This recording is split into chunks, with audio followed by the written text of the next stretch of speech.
to do a lot more live streams, trying to simplify the process and kind of get the build out some stuff. There we go. All right, so this is the first time I'm streaming from my phone. I was inspired by a gentleman named Vincenzo. I forget his last name, but he's a LinkedIn influencer. He's got about, I don't know, 20,000 followers, something like that. He live streamed from a beach in Eastern Italy. And I pinged him and I was like, so did you use Restream? And he goes, yeah.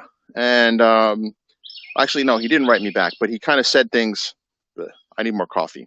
So he kind of said things that, he's streaming to Twitch and like YouTube and Facebook. And there's really only one service that'll do that and work mobile that I'm aware of, and that's Restream. So the short is, let me start, just in case I want to reuse this and save myself some editing.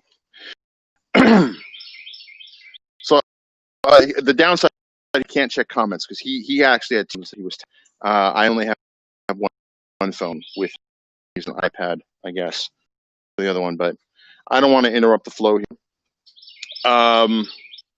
So thanks for joining me. I will get to the comments later if you do watch the comments.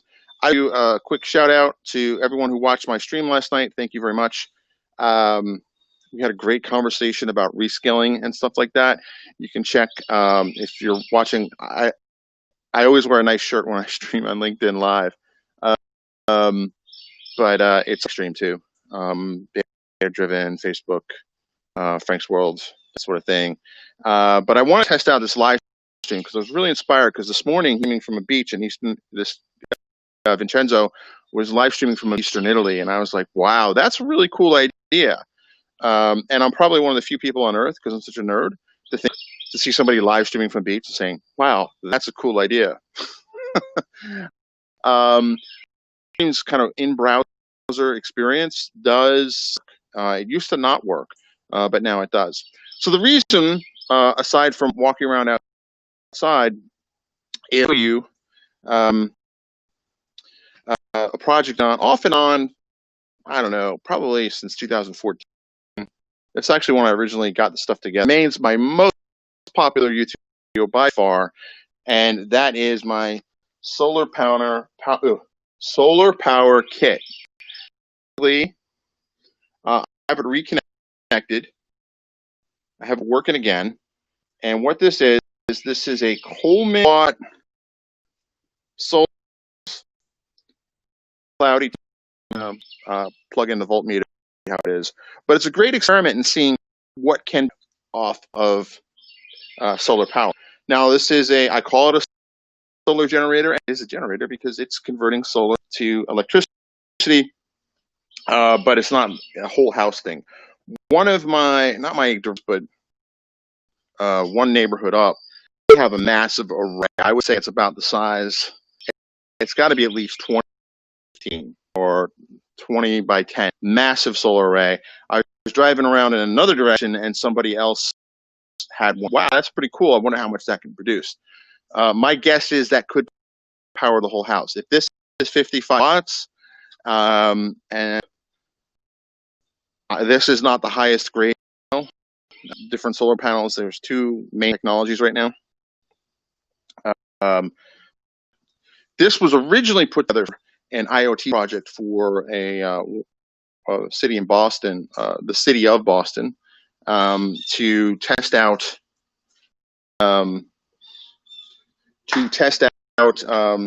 IoT devices, basically. Overpowered for kind of running a Raspberry, but I was thinking you want to store more power and maybe even multiple devices off one unit.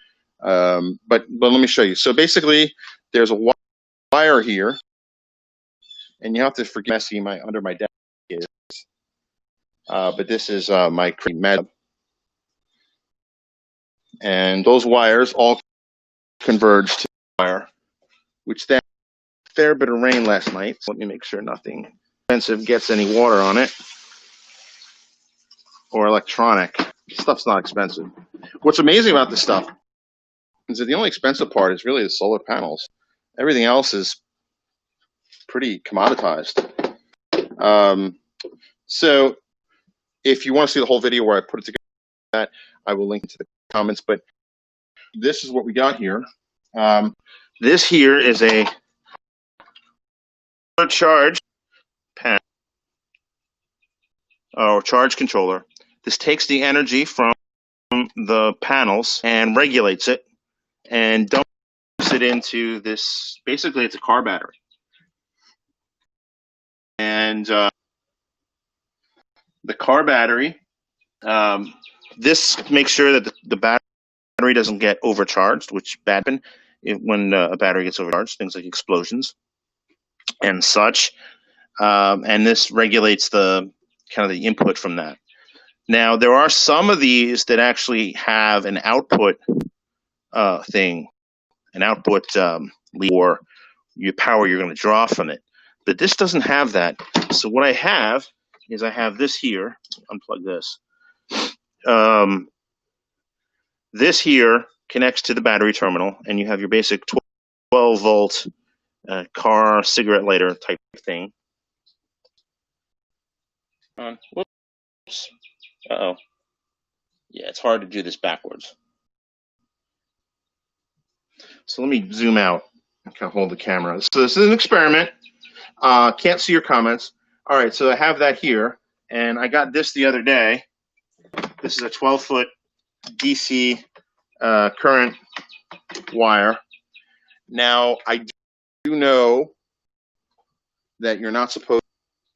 I have no idea what happened when the phone resolution flipped. So, but it's an experiment, right? And it's okay to fail if it's an experiment. Testing in production, nothing in production. So I have this in a little box, and you probably have this outside. Largely, I have this outside because when I did have, it was emitting funky fumes, and that was on the battery. My concern was it could still emit fumes like that. So I just put this outside. I use my 12-foot wire, and ultimately, I have it going into my house. And if you look, oops, there we go. It's the other end of it. I have another power inverter. I just set this up yesterday, so this is very experimental. I plug this in to a power inverter, and I get USB and this. My goal, near term, is to see if I can power up all the family devices with just solar power. That's my near-term goal. Eventually, I'd like to put together a larger system and maybe hook in those panels. I've been reading up on that, and I clearly need to study electricity more. My one regret was not taking electrical engineering as my major, but c'est la vie. I can still learn, right? Pulling on the theme of last night's live stream about reskilling, I could reskill. Growth mindset, growth mindset. All right, with that, I'm going to end this live stream and check my emails and get to work. You have a great day.